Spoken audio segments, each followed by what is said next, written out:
Духовни совети на светите оптински оци. За црквата. Свети Никон Оптински.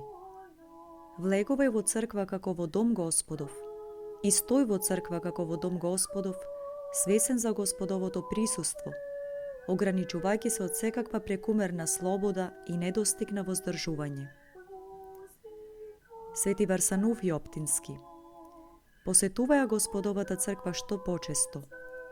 Добро е да стоиш во некој темен агол и да се молиш и да липаш за твојата душа.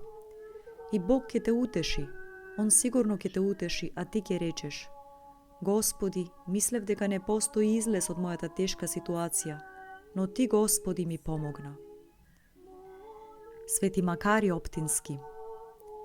Стоејќи во црква не е правилно да ги пребројуваш твоите погрешки и на тој начин да се одвлекува твоето внимание од читањето и пеењето, но едноставно сметај се себе си за грешник поради сета твоја гревовност и расејани мисли, и тоа е доволно.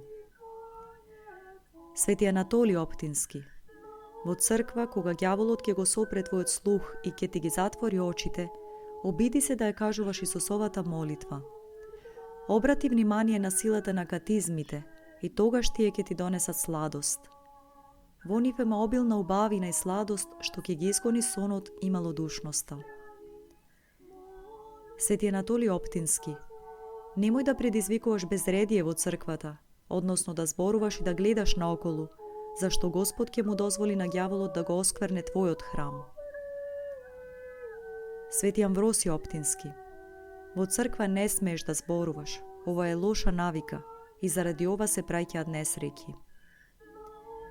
Свети Иларион Оптински. За нас црквата е земен рај, каде самиот Бог пребива и ги гледа оние што таму стојат.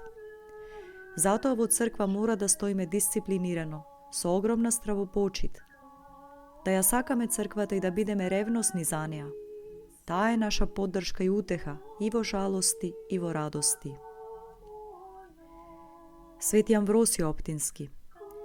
Додека се стои во црква, мора внимателно да се слуша црковното пеење и читање, а кој може треба непрекидно да ја кажува Исусовата молитва, посебно кога црковното читање, се мисли на начинот на кој се чита, е лошо или неразбирливо.